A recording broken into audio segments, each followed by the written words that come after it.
S1 study hacker में आप लोगों का स्वागत है। आज हम लोग बात करेंगे डेसिमल के बारे में।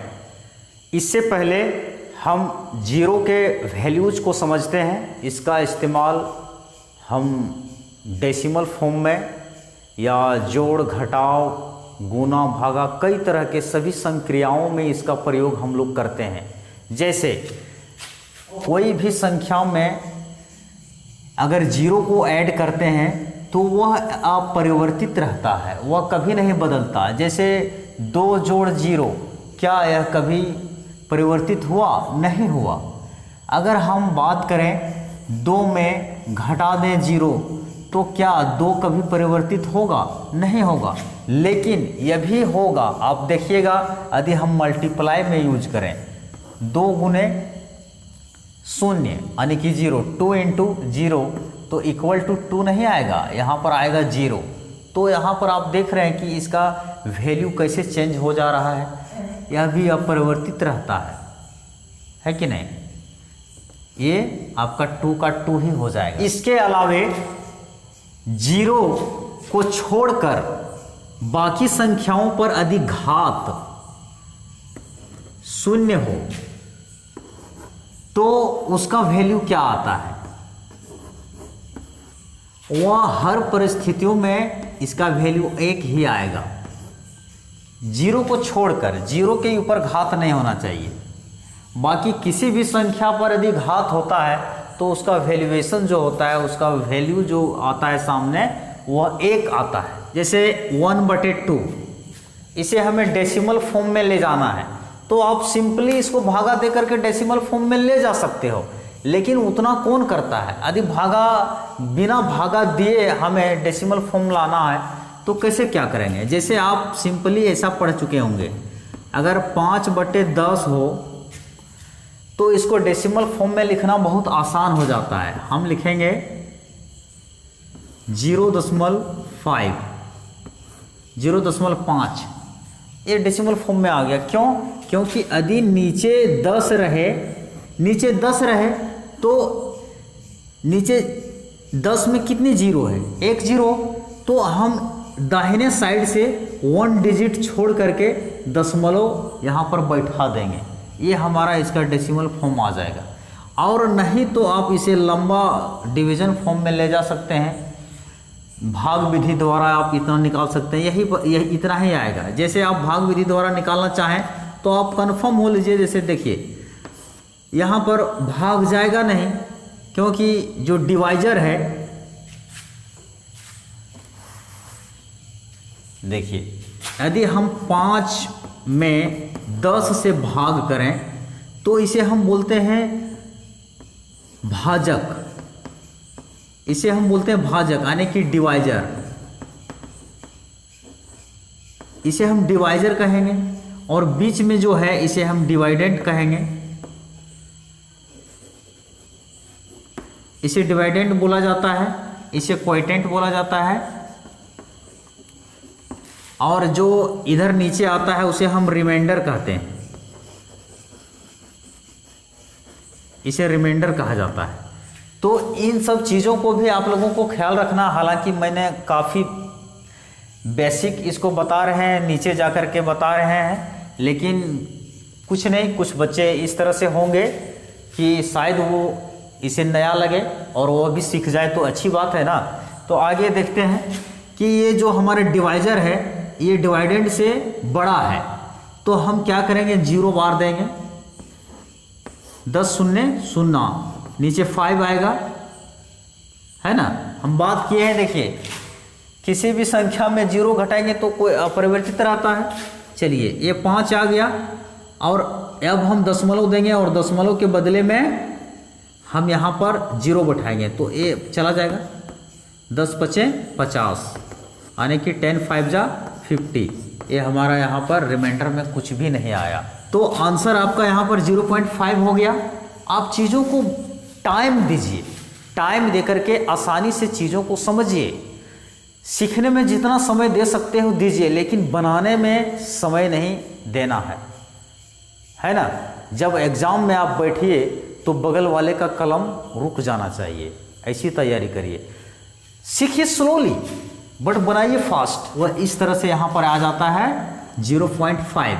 लेकिन हम यहाँ पर कैसे करें, यहाँ तो 0 है नहीं, तो हम 0 बनाने के लिए क्या करेंगे, किस संख्या से मल्टीप्लाई करें कि यहाँ पर 0 आ जाए। तो बेसिकली यहाँ पर हम 5 से इसे मल्टीप्लाई करेंगे, यानी कि 5 दूना 10, 5 2 जा 10। तो जितनी संख्या से हम हर में यानी कि डिनोमिनेटर में गुना कर रहे हैं, उतना ही संख्या से हम न्यूमरेटर में भी गुना करेंगे, यानी कि अंश में भी गुना करेंगे। तो देखिए हमारा आ जाएगा 1 5 5 यानी 5 दूना 10। अब ये चीज़ें आसान हो गया। अगर इसे हम डेसिमल फॉर्म में ले जाना चाहते हैं तो 0.05 ये आ जाएगा, ये आपका आंसर है। अब हम सीखेंगे डेसिमल को फ्रैक्शन में कैसे चेंज करें। जैसे इसी संख्या को हम ले लेते हैं, तो यहाँ पर दशमलव के बाद 1 डिजिट है, यानी कि दाहिने तरफ देखेंगे तो 1 डिजिट के बाद दशमलव है। तो हम यहाँ ऐसे करेंगे, इस मूल संख्या को लिखेंगे और यहाँ एक 0 दे देंगे। यदि संख्या हमारा ऐसी होती 0.05, तो हम इसको ऐसे लिखते 5/100, क्योंकि दाहिने तरफ से 2 डिजिट के बाद डेसिमल दिया हुआ है।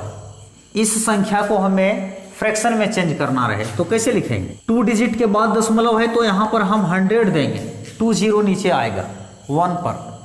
अब अगर ये कटता है तो काट दीजिए, 5 से कटने का चांसेस यहाँ पर बन रहा है, तो 5 से इसको क्रॉस कर दीजिए, 87/20 यानी कि 87/20। बात करेंगे नेक्स्ट टॉपिक कंपैरिजन कैसे करेंगे। जैसे मान लीजिए अब इसमें हम पूछें कि ये बड़ा है या ये बड़ा है, 7/100, ओके। और इसे हम लिखेंगे 1/10, क्योंकि 1 डिजिट के बाद डेसिमल है, यहाँ पर 2 डिजिट के बाद डेसिमल है। तो अब यहाँ पर हम, यहाँ तो 100 है, यहाँ 10 है, इसे हम 100 बना देते हैं, 10 से मल्टीप्लाई करेंगे ऊपर नीचे दोनों साइड में, तो ये क्या हो जाएगा 10/100। अब तो ये अंश समान हो गया। अब जब भी अंश समान रहे और इसको पता करना रहे कि कौन सा फ्रैक्शन बड़ा है, जिसका ये अंश जो है बड़ा रहेगा वही संख्या बड़ा होगा। तो ये हमारा ये संख्या बड़ी है 0.2 और 0.1। अब इसमें कौन सी संख्या बड़ी है, तो फिर हम वही प्रक्रिया लेंगे 2/10, क्योंकि 1 डिजिट के बाद दशमलव है दाहिने तरफ से, और इसमें भी ये है।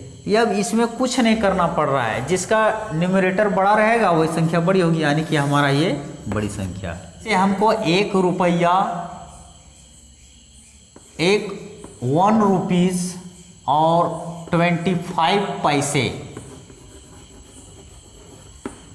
लिखना है डेसिमल फॉर्म में। ये है, इसको हमें डेसिमल फॉर्म में लिखना है। तो 1 रुपीस इक्वल टू 100 पैसा होता है, ये आप लोग जान रहे हैं बखूबी, ये 100 पैसा होता है।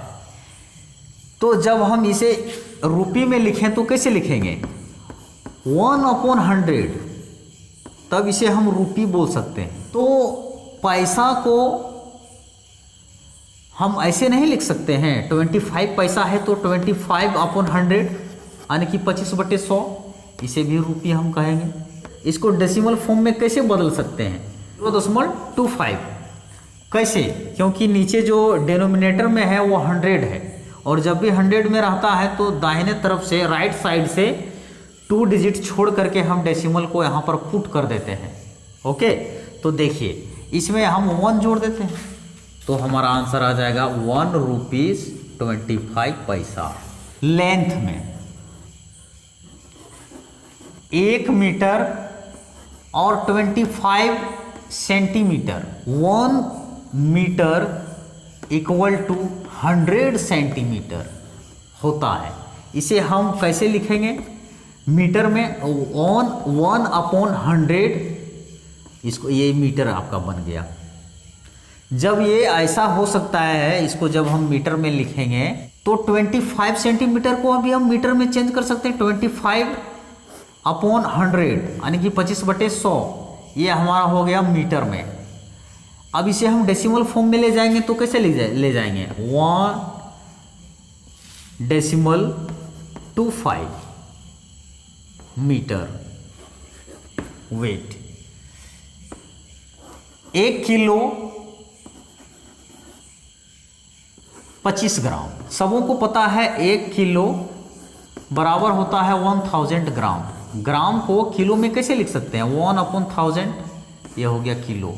यानी कि 25 को अगर डेसिमल फॉर्म में ले जाएंगे तो ये हमारा हो जाएगा 0.025। और अब यदि हम इसे लिखेंगे ग्राम में यानी कि डेसिमल में तो ये हो जाएगा, इसमें +1 कर दीजिए 1 किलो, तो ये हो जाएगा 1 kg 0.2। एडिंग एंड सब्ट्रैक्टिंग कैसे करेंगे, मान लीजिए इस तरह से संख्या दी हुई है, अगर इस तरह का फॉर्म हो तो हम कैसे ऐड करेंगे। देखिए अगर इस तरह का फॉर्म हो तो कैसे ऐड करेंगे। सबसे पहले हमें यहाँ पर टारगेट करना है पॉइंट को। पॉइंट एक सीध में होना चाहिए, जैसे 1 लिखें, 1 का 1 2 1 1, डेसिमल यहाँ है, डेसिमल देंगे 1 1, 3 बार है तो यहाँ 3 आएगा, 1 1 आएगा, 1 आएगा। ये हमारा हो गया 113 डेसिमल 1121। यहीं पर यदि हमें सब्ट्रैक्ट करना रहे, मान लीजिए 1, यहाँ पर हम लिखेंगे 1 डेसिमल 11, सब्ट्रैक्ट 0 डेसिमल 111। लेकिन यहाँ पर कोई संख्या नहीं है तो हम यहाँ पर डेसिमल के बाद 0 दे देंगे, कोई फर्क नहीं पड़ता है। तो इसे हम माइनस कैसे करेंगे, 10 में 1 आएगा 9, यहाँ पर क्या है 0 है, यानी कि 10 में 1 9, 10 है, 10 में 1 माइनस होगा 9। इसको हम कैसे गुना करेंगे, देख लीजिए यहाँ पर दशमलव ना रहे, इसको हटा दीजिए और इसको हम सिंपली ऐसे लिख लें, सिंपली हम ऐसे लिख लें 2/10, और इसको हम मल्टीप्लाई करेंगे, ऊपर ऊपर मल्टीप्लाई कर दीजिए और नीचे नीचे मल्टीप्लाई कर दीजिए। दशमलव हमको कितने अंक के बाद देना है, नीचे 2 0 है तो 2 अंक के बाद देना है, तो 0.22, ये हमारा आंसर हो गया। बात करेंगे डिवीजन की। डिवीजन में क्या करना है, जैसे 0.0024 बटे 0.06 के यहाँ पर जो अंश है यानी कि न्यूमरेटर जो है वह कितने अंक के बाद डेसिमल है, 4 अंक के बाद, और डिनोमिनेटर में कितने अंक के बाद डेसिमल है, 1 अंक के बाद। अब इसमें करना क्या है, हर में से अंश को माइनस करना है, यानी कि 1 में 4 माइनस करेंगे, हमारा कितना आएगा, 3 आएगा। कितना आएगा, 3 आएगा। तो जब भी हम इसे काटेंगे, अगर हम इसको सिंपली इस तरह से लिखें 24/6, तो 6 चौक 24, अब ये हमारा जो आया है वह माइनस में आया है, तो जब माइनस में आ जाए तो इसको हम डेसिमल फॉर्म में लिखेंगे, तब डेसिमल देंगे। कितना आया, 6 चौक 24, 3 अंक के बाद डेसिमल देना है, तो 0.004 हमारा आंसर हो जाएगा। और यही जस्ट अपोजिट अगर ऐसा रहे तो हम अंश में, हम हर में अंश को माइनस करेंगे, 4 में 1 को माइनस करेंगे तो हमारा 3 पॉजिटिव नंबर आएगा। पॉजिटिव को याद रखेंगे। अगर हम इसे काटते हैं, यानी कि हम जब डेसिमल फॉर्म में लिखेंगे तो इसको ऐसे लिखेंगे, केवल 4 लिखेंगे। तो आई होप आप चीज़ों को भली भांति समझ पाए होंगे। तब तक के लिए जय हिंद,